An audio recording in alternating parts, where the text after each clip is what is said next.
You are listening to Fantha Tracks. Because of the following special program, Wonder Woman and the Incredible Hulk will not be presented this evening.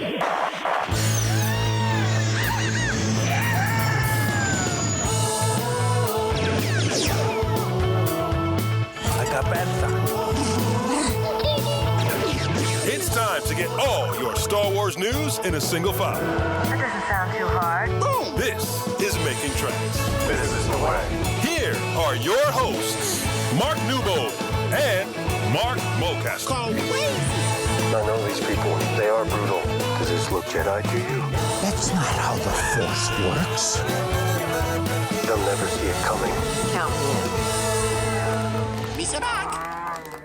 You're listening to Making Tracks. I'm your co-host Mark Newbar, and joining me today is a man who, if he was a musical instrument, he would be a rebel bass. Mark, how you doing, man? That's actually pretty good for you, mate. Thank you. How about yourself? What have you been up to? We were at the same event Saturday. Yeah. It was Saturday, wasn't it? It was Saturday. It was Galaxypalooza, Saturday, which was awesome. Yeah, just usual Star Wars nonsense. I mean, it doesn't seem like only, 3 weeks since the latest film came out? And I had the same thought the other day about Maul. And because it was in the shadow of the anticipation and build up to Mandalorian and Grogu, yeah, I feel like it kind of came out, and especially those last two episodes, kind of came out and it faded away. It's like, which is terribly sad because we absolutely loved it. I haven't heard a bad thing about Maul Shadow Lord.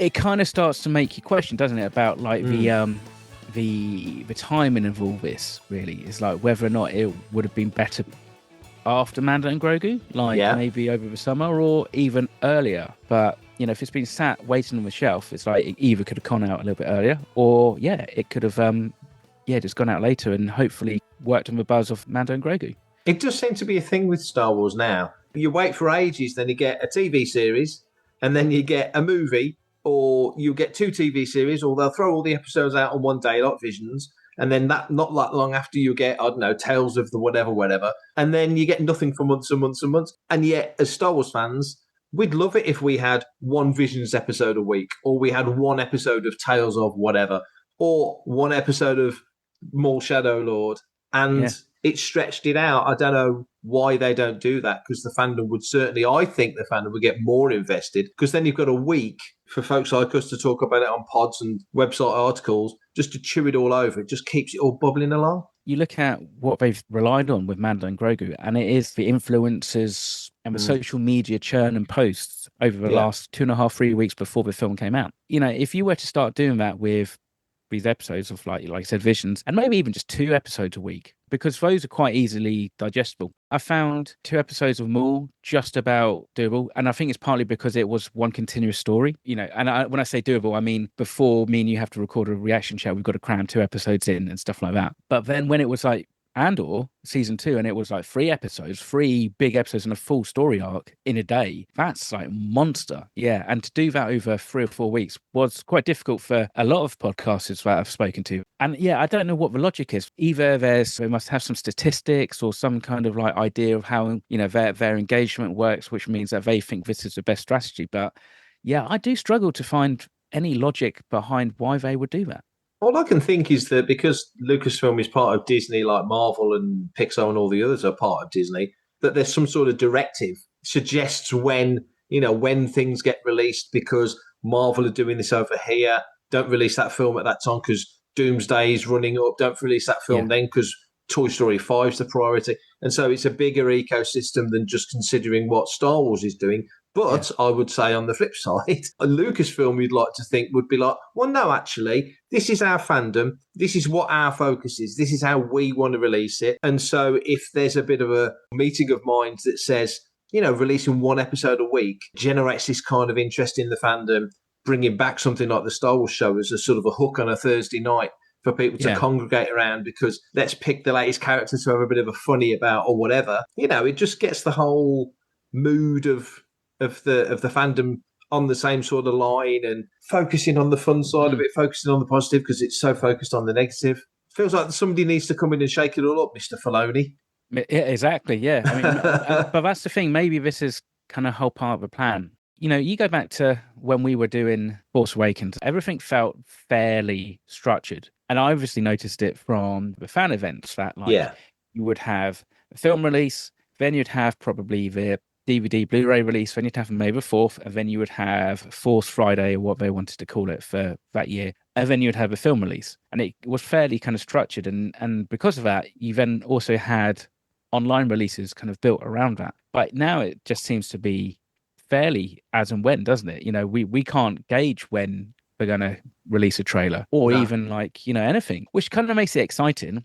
It makes obviously what you do in the fan news sphere a lot more reactive, which also is probably not ideal. I guess that's just how it is. And because actually that's what we probably don't want, is we don't want to fall into the habit of it's April the 12th. We know they're going to release some kind of tease for something. Yeah, if it's all very cookie cutter, it's not. I mean, you look at Star Wars Empire and Jedi, and it's silly to compare because they're decades ago now. But Star Wars is very distinctly different to Empire, which is distinctly different to Jedi. You get to the prequel trilogy and they feel a little bit more, I mean the marketing, they feel a little bit more similar, but then you get to the sequel trilogy and it was change the name, change the colour of the logo, move it to the next film, then move it to the next film. So they're there's very much a similarity there.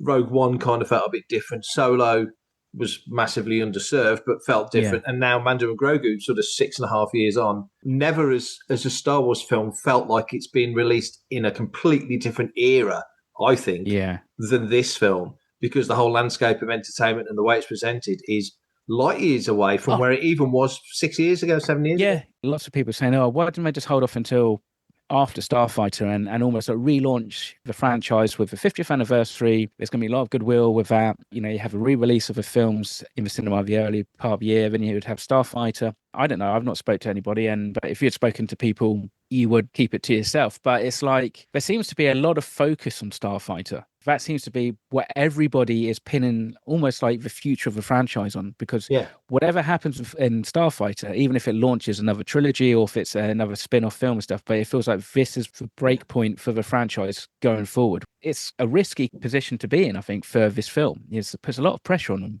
Huge pressure, and it reminds me of something that Dave Tree said a long time ago when Force Awakens came out. The anticipation, 10 years since the last film, we'd had Phantom Menace in 3D, we'd had the Clone Wars, and we'd had Rebels, so there was Star Wars content, but as a big movie, it was 10 years since Revenge of the Sith, which seems crazy now, because that's 20 years ago plus. But, you're never going to have another moment where Star Wars has a big return. Triple H comes back at the garden, roof comes off the place kind of return that Force Awakens got, because Star Wars will never disappear like that again. No. But I think with Starfighter, the hope is that the fandom will react to it in such a positive way, but it will be in a very different way. I think because now you look at Mando and Grogu, which, as we've said on the show, we reviewed it and we've kind of come back to it because we did our first reactions in London after we saw the press screening, and they were the reactions of the moment. Excitement for seeing it, the stuff we like, the stuff that didn't grab us. You've seen it 8 times. I've seen it 4 times. So, we've both lived with it a little bit more now. And I think we're both like, it's great. It's fun. It's interesting. There's some great humour in it, but it ain't changing the world. It's not that kind of film. Maybe you could look at it like you just alluded to and say, maybe they should have waited for the 50th. Maybe the next film after Episode 9 should have been Star Wars in IMAX. Maybe then you get to Starfighter and you're launching a whole new era, because weirdly, I think now a lot of people are looking at Mando and Grogu and thinking, why didn't this just go straight to Disney Plus? Which is crazy, because there's films that hit Netflix, there's films that hit Amazon who cost a hell of a lot more than Mando and Grogu. And that's where it's going to live ultimately. So pretty much. You can only take at face value what Filoni and Favreau have said about, this was something completely different. There's season 4 and then there was this film. It kind of comes down to that question of what is the purpose of a Mando and Grogu film? Is it literally from a business standpoint just going to reassure some shareholders that actually, Star Wars is still valid in this day and age for Disney? Is it actually maybe more of a secondary hope that the cost of a film is going to be the cost of a season of Mando and Grogu, season 4, let's say, for example? With season 4, you're not really probably going to attract any new viewers to Mando and Grogu. However, you take a film in the cinema, you take people who are like, oh, okay, yeah, I'll check it out with my kids because it sounds like it's a kid-friendly film. And then suddenly they're like, oh, we want to know more about Mando and Grogu. So then suddenly dad's getting nagged to subscribe to Disney Plus to then go back. So is there, say, $160 million worth of subscriber value by putting this straight onto Disney Plus, or is there more value in making your money back pretty much from box office and then maybe driving some of those sales back into the Disney Plus streaming service? People are now quite prepared to wait for Disney Plus. That's probably one reason why every single chance that every person on that promotional tour, it was like, oh, it's bigger and better in IMAX. It's almost like kind of saying, don't wait and watch it on your TV or your phone or your laptop, wherever you consume Disney Plus. Watch it in the cinema. And as I look around this rather crowded room, there's easily a good couple of £100 worth of like popcorn buckets now. I mean, I didn't get the AT-AT. I got the Pram one, and I've got the Mandalorian bucket, and then I've got like this regular popcorn bucket, and then there's 1, 2, 3, 4, 5, like 6 drinks holders and stuff like that. So I don't know what the split is on money in that respect, like in terms of like who gets the money from those kind of premium toys and stuff. Well, on this topic, we have had a listener's question come in. It's from a very familiar person. It's Skyhawker, and I'm going to read it out to you because I know you've not read this because it's only just come in. It's, hi, Marks. With Mando and Grogu dropping down the box office charts faster than a rock from a tall building and the projection that the film will make a financial loss, I wondered what you thought this could be. For me personally, the film felt like a lazily written patch job of several TV episodes bolted together. There was simply no character progression from the start of the film to the end, and it felt more like a mid-series TV adventure. I've been a Star Wars fan right from the start, and this is the only Star Wars film ever that I only wanted to see once in the cinema, and even that felt like a chore. I'm guessing from the tone of the email, he didn't like it. Whilst I didn't hate it, like The Last Jedi, there you go. The whole thing just didn't deserve to be a movie, in my opinion, and was such a disappointment. And looking at the box office results, it would seem that many others felt the same.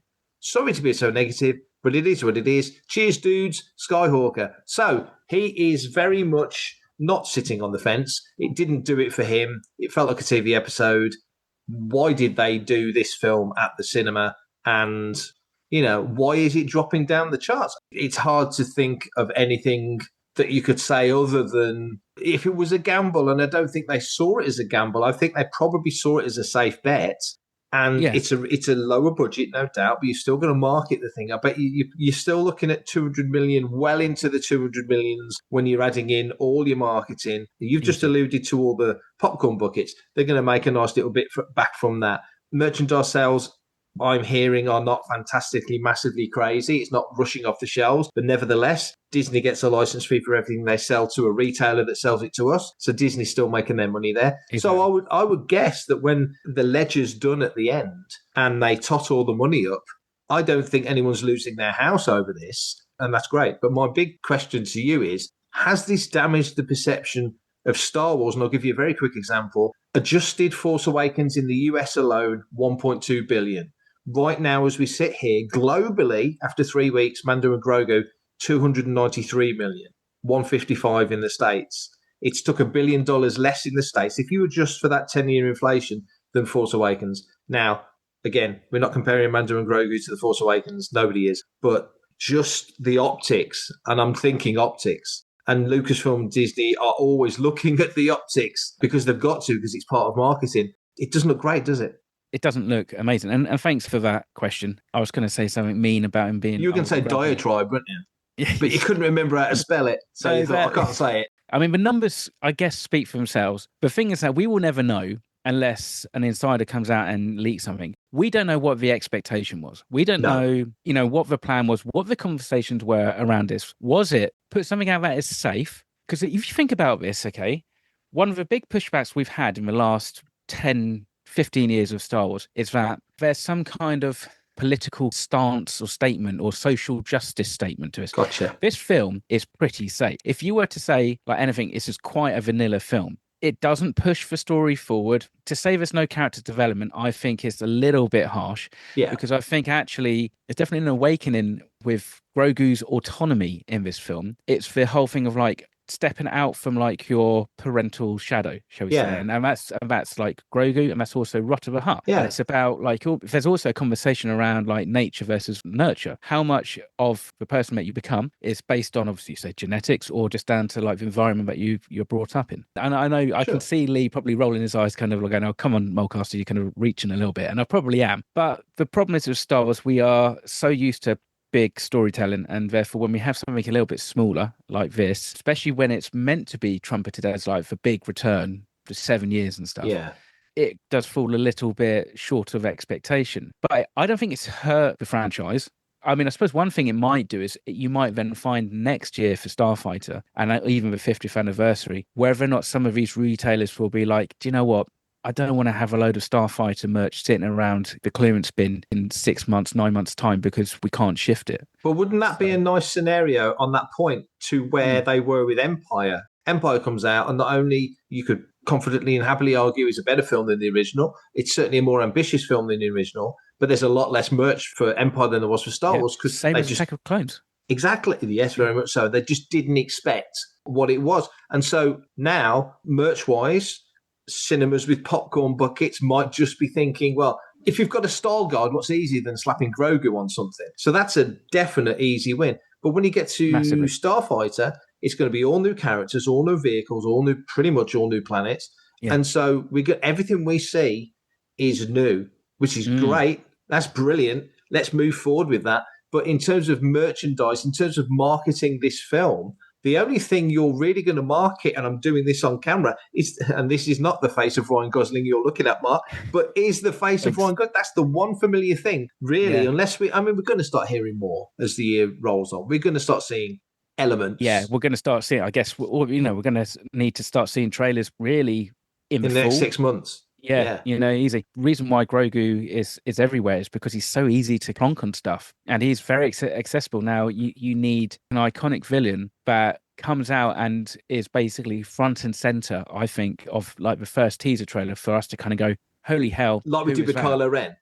Totally, yeah. And because Kylo Ren was all over loads of stuff for Force Awakens and that. And I mean, again, it was mainly BB-8. And I suppose there's this kind of dichotomy between maybe what the male fans necessarily gravitate to, and then like they're thinking about, well, actually, how toyetic is it? How accessible is it to, non-male fans and stuff like that? It will be interesting if they go back and they put Mando back into the TV and they do season 4, or whether or not that's his adventure done with in terms of Disney Plus, and they might try another like a sequel. But if they do that, then they need to take some bigger swings, because there's no big swings in this, and I think they definitely need to be able to link the next film into the wider franchise. Ironically, I had criticisms from some really well-known YouTubers and that who are saying, where was my reward for consuming all the rest of the Star Wars stuff? There was nothing in the film that kind of made me kind of go, I'm so glad that I've watched all of this stuff and Ahsoka and blah blah blah and Rebels, and that's kind of fair, but also I'm just like, what?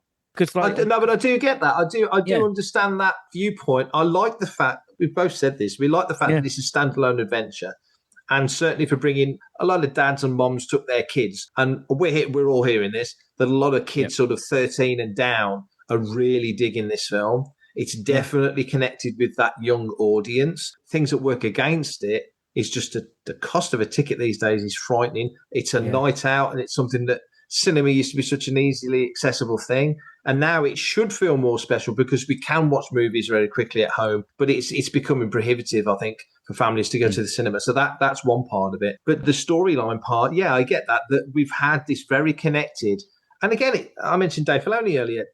Filoni has always had these working through the Clone Wars, these plots and threads and things that link in. And he was picking up threads that George had laid down with the prequel trilogy. So he's very conversant with that kind of storytelling. And we come to Mando as a TV series, and it is a lot more linear. Mando leads into Book of Boba, leads back into Mando. Ahsoka kind of runs alongside. Skeleton Crew's not connected at all, really, is it? But, it's in that same world. And things of that ilk work as they do. But you watch Mando and Grogu hoping for anything from Bo-Katan, anything from Boba Fett, anything from Ahsoka, and it's just not there. It is just that one thing. So I do understand the point that they would bring up in that sense. Yes and no. I guess it's like it comes because where's the big surprise? Where's the big surprise in the film? Yeah, there's no big surprise. Yeah, there's no big wow. And bear in mind that the thing that kicked this whole thing off was a massive moment for TV and for streaming when we first meet Grogu. Yeah, but it's that whole thing of like, for one person who's like, but where's my big wow, Matt? There's another person who's like, yeah, but that's now homework. I don't understand the connections. Okay, so admittedly... That's the two stools we sit between, though, isn't it? All that the time. Is totally. And there's always going to be a balance between that, isn't it? And I think you can do both. And I think actually to an extent, some of this film does that. Like, with the mini rigs and stuff like that, which should make an appearance. It's like, if you don't know, you don't know. And it doesn't matter. You know, you might go, "Well, it's a cool little kind of ship and what have you," but that's it. I mean, but if like, I don't know, Pelimoto rocks up or Bill Burr or something. Or Cobb Vanth or, Yeah, exactly. I mean, that's when it starts to feel like, hang on a sec, who's this person? Because, like, you know, it's like, how do you explain? How do you explain Miggs Mayfeld without knowing the background of the character from seasons 1 and 2? Yeah. Yeah, it's really difficult. I would have loved to have seen like a quick cameo from Gina Carano. And again, I think they did the right thing whereby they're on Navarro, so they include a planet, but they don't start to allude to Grief Karga or anything like that. Because again, it's like if you put a statue up and you focus on it, then obviously a lot of people who are going to the cinema will either just ignore it or consider it some kind of significance, but not worry about it. To us fans, we would be like, oh, that'd been amazing, because it would have been really nice to have seen that statue, you know, maybe his statue next to IG-11, for example. So in answer to Skyhawker's question, as we've been talking about again, we started off this episode with the intention of talking for a couple of minutes about Mando and Grogu, and then moved on to other things. And we've been talking about this topic for half an hour, which tells me that it's a far more complicated and nuanced issue than it might seem to be at the off. And if it's got us thinking and talking about it like this, just imagine what the people back at Lucasfilm and Disney and all the bean counters around the world are going, why is a Star Wars movie globally released on 4,000 screens in the States alone only taken 293 million globally in 3 weeks so far? And this is Star Wars, what we consider the mega franchise. And so it just sets enough doubt, enough concern that when you get to not so much February, IMAX Star Wars is a different beast. No one's expecting that to make $1 billion or anything like that. It's a celebration. It's being released, I think, as a celebration. And you know there's a physical 4K release coming down the line at some point. It just will be. And it will hit Disney Plus, and that's all great. That's a celebration. But Starfighter, now I'm thinking Sean Levy and Ryan Gosling and everybody else must be thinking, oh my goodness, the pressure all of a sudden, you know, not even incrementally, I think very suddenly fallen on their shoulders, because if that doesn't land, if that doesn't, at least you got to think, do $1 billion like the other saga episodes did. If this is the launch of the next era of cinematic Star Wars, massive pressure on that film. What if Star Wars 50th Anniversary Edition makes more at the box office than Mando and Grogu? For everything in one location, daily news, reviews, interviews, podcasts, video, and social media feeds, bookmark FanthaTracks.com for Star Wars news 24/7, 365. Great news for the whole Star Wars galaxy. Certainly great news for you and me, Mark. Thank the Maker is back. It's coming to a as yet undisclosed location on the 17th of October. It's a Saturday this year, not a Sunday. 17th of October, 2026. Celebrating 10 years of Rogue One. I'm very excited. I'm assuming you're very excited as well. I'm very excited. It's a different format. It's not convention. It's very much panel focused. And also it's focused on the people who make Star Wars behind the scenes, who are the production crew or the pre-production crew or post-production crew. And so it's a fascinating insight into how these films are made. And the fact that it's Rogue One, which has probably got one of the most interesting and not very well-known stories, I think, in Star Wars, because it's all being hidden or swept away or what have you. Or I'm very excited and curious just to see who we're going to get a chance to speak to and what stories they have to tell. Absolutely. We're going to chip away at all of that. I'm really excited about Rogue One. I mean, apart from the fact it's just a fantastic film. Absolutely. And one that kind of came out of nowhere. Of course, we knew it was coming, but the way that it landed, as you say, after that troubled production period, and a film that over the 10 years since it came out has only got more and more beloved, I guess, is maybe not over egging it, because also off the back of that, we had Andor, which is admired in our fandom and outside of our fandom as well, which is quite rare for the kind of stuff that we're into. We will bring you news as it develops here on Making Tracks.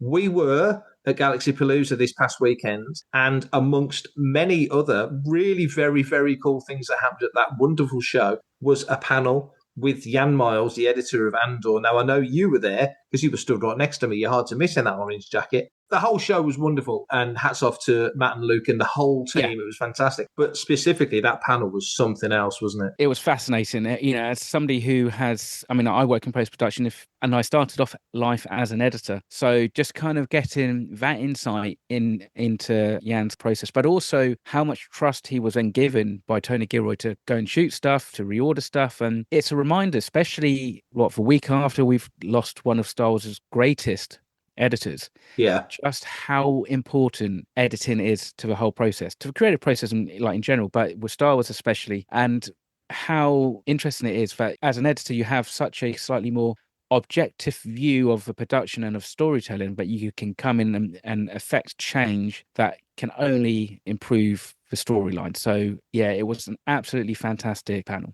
It was fascinating for me. You obviously work in the industry, as we might have mentioned a few times occasionally, so you've got a different perspective, a much more nuanced and professional perspective on how that works. For me as an outsider, hearing an Emmy-winning editor talk about it the way that Jan talked about it, very conversational as well. It was great to listen to, and sort of in the telling, make me, without being bashed over the head with it, make me think, well, hang on, the writers write their stuff, and then the director is looking for that take that really nails it.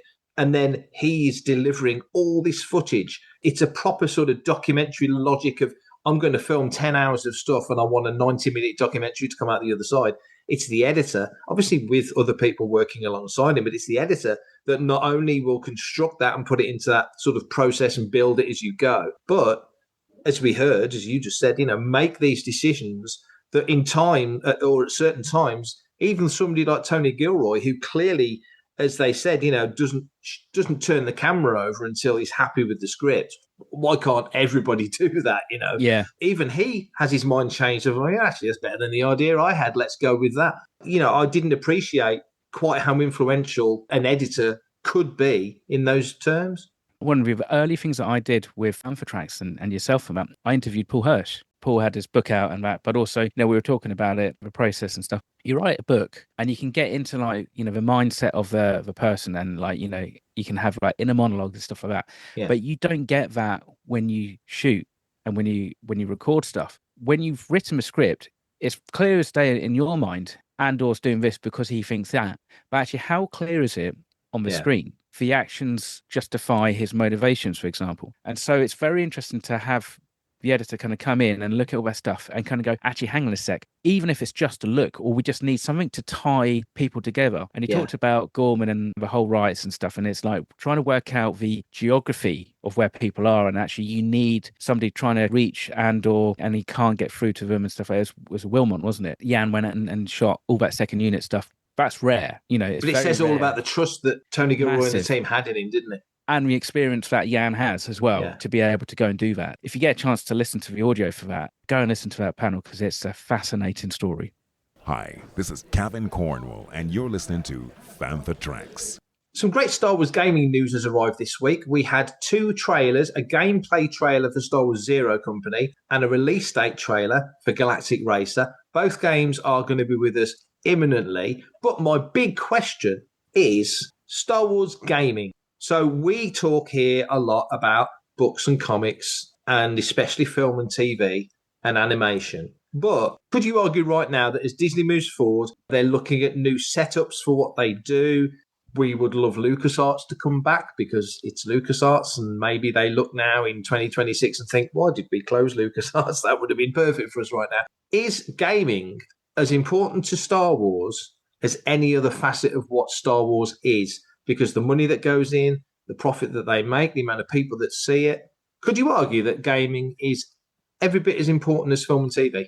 Yeah, I think you have to look at it from a business standpoint and then maybe the storytelling. And I don't necessarily think, although I will contradict myself slightly in my first statement in a second, I don't necessarily feel that there's been much of a mining of characters from the gaming world to come into, say, the main canon, shall we say, or onto screen and stuff like that. But being smaller, kind of little nods and stuff. I mean, the biggest one, and this is where I contradict myself, having just wrote the review for Dark Forces Remastered, is Kyle Katarn, who kind of went from this spy to basically being part of Luke's Jedi Council for 20-odd books in the expanded universe. I think from a storytelling storytelling perspective, they seem to be fairly separate. You know, some of the Inquisitors and that have kind of come over and what have you from one to another. You know, even with Star Wars Outlaws, there's book Low Red Moon. They haven't made a huge impact.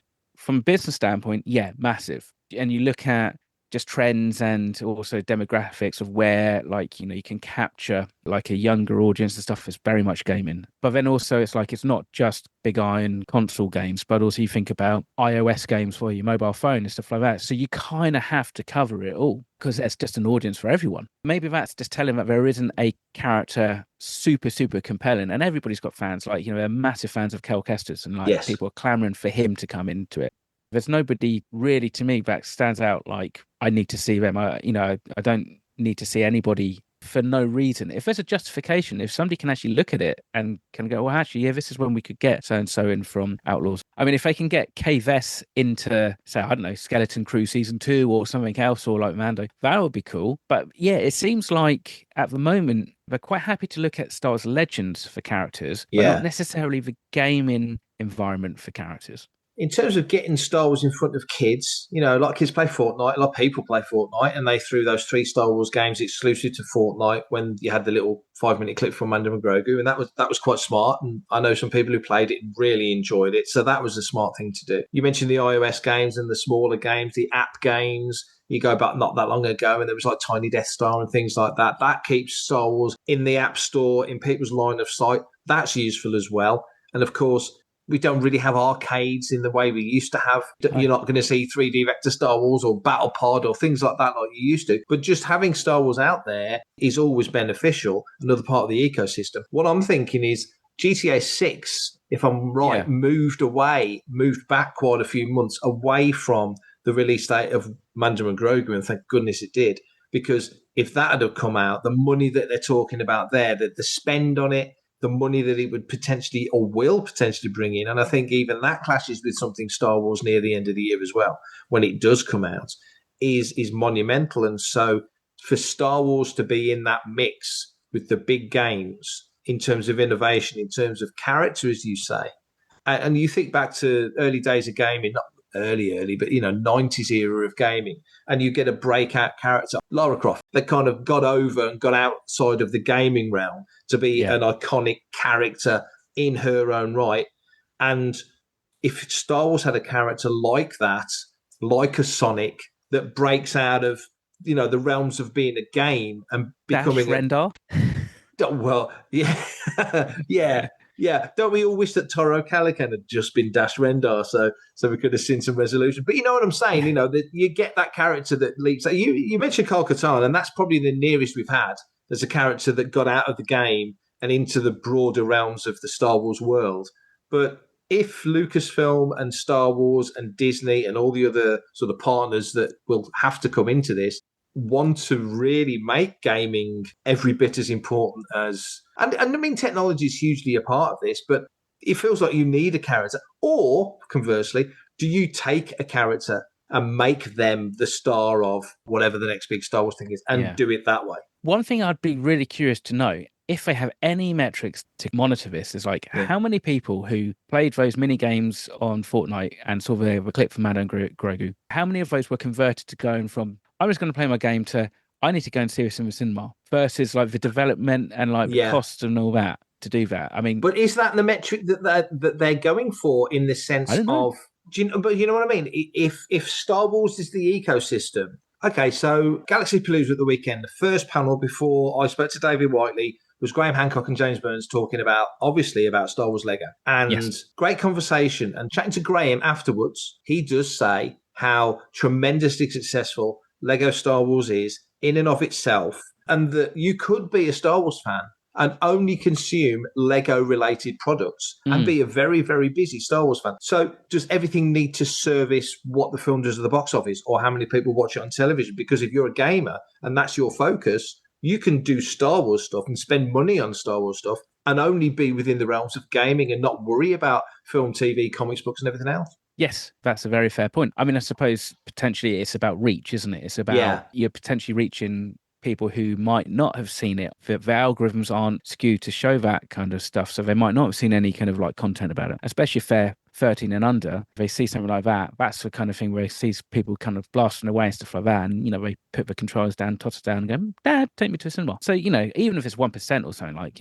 there'll be some conversion. But yes, to your point, the question also is then, does it need to blend into one another? Yeah. I've finished Outlaws. I really enjoyed it. There's characters and, obviously planets and stuff which have been mined from other properties. But if I don't see Kay Vess in a comic or a film and stuff, it's not going to be the end of the world. There would need to be, I think, probably quite a seismic shift for one character to be in a game to make such an impact for them to go, this is perfect for this next property. Maybe put them into episode 10 or something like that. But do you think then, on that point, that's a great point, let's say the next big game that comes out, the next sort of big open world type game comes out, and there's a character at the front of it, whoever it might be, and that thing wins all the awards, ends the year as the number one best-selling game. Do you think Lucasfilm are then going to go, whoa, we've got to make a TV series with whoever, or we need to work them into the movie? Because I was at UK Games Expo the other week, and there was tables and tables of people in and around the Asmodee stands playing Star Wars Unlimited. Yeah. And their complete sole focus of Star Wars was Star Wars Unlimited. And you could go to gaming events, and you can go to Lego events, and there's Star Wars fans who they're not fussed about, particularly about the film, TV, and all the other stuff. They're just focused on their little entry into it. That's totally fine. You think about it. I mean, like when I troop actually, the amount of kids who recognise Star Wars characters purely from playing the Lego Star Wars games. They've never seen a film, because they're too young, but they know the characters' names because they've played them in Star Wars Lego. And that, I think, is absolutely fine. We're conditioned to want people to see the films and the TV, aren't we? That's just how we're wired. Exactly. That is what the franchise has been for almost 5 decades. And then you have to start to consider, actually, how do you get this franchise to the next 5 decades, to the centenary? And it's going to be stuff like your Cal Kestis's and people like that who will have a following. And yes, there will probably be a Jedi Survivor book or something like that. And that's kind of where you start to blend into it. But then if he doesn't appear on screen, that's fine. But you can play that game and you can experience the story in the medium that it was intended for first. And then the question is is it the fact that it's a harder sell to maybe take a character from, say, like a game and push them into live action than it is to take a character from live action from a big screen or small screen and then put them into the game? Because then there's different opportunities and different ways to explore that character. Well, that is us done for this week's episode. Look at that. Well done us. Round of applause. And a round of applause for Mr. Skyhawker for sending in that diatribe of a question. We appreciate it. However, if you would like to be like Mr. Skyhawker and send in a listener's question, be it voicemail or just an email or like a DM or something, Mr. Newbog can tell you how you can do it. Yes, I can. We have actually already got a couple for next week. One of them is an absolute doozy. Before then, send us more, and this is how you can do it. Email radio@fanthatracks.com. Head to links.fanthatracks.com for links to our social media feeds, Fantha Tracks TV and Fantha Tracks Radio. Thanks to James Semple for the Fantha Tracks intro, Blues Harvest for our Making Tracks opening music, and Mark Daniel and Vanessa Marshall for our voiceovers. New episodes drop Tuesdays and Fridays at 7 o'clock UK time. Our weekly news show, Good Morning Tatooine, goes live Sundays at 9 o'clock UK time on Facebook and YouTube. And remember, Fantha Tracks is absolutely free, so it costs nothing to stay updated on all the latest Star Wars news. And that's me done for this episode, Mark. Thank you very much for joining us. Stay safe, take care, and if you haven't, get to the bloody cinema and watch Mando and Grogu. Until next time, may the Force be with you. Coming up next on Fantha Tracks Radio, it's Start Your Engines.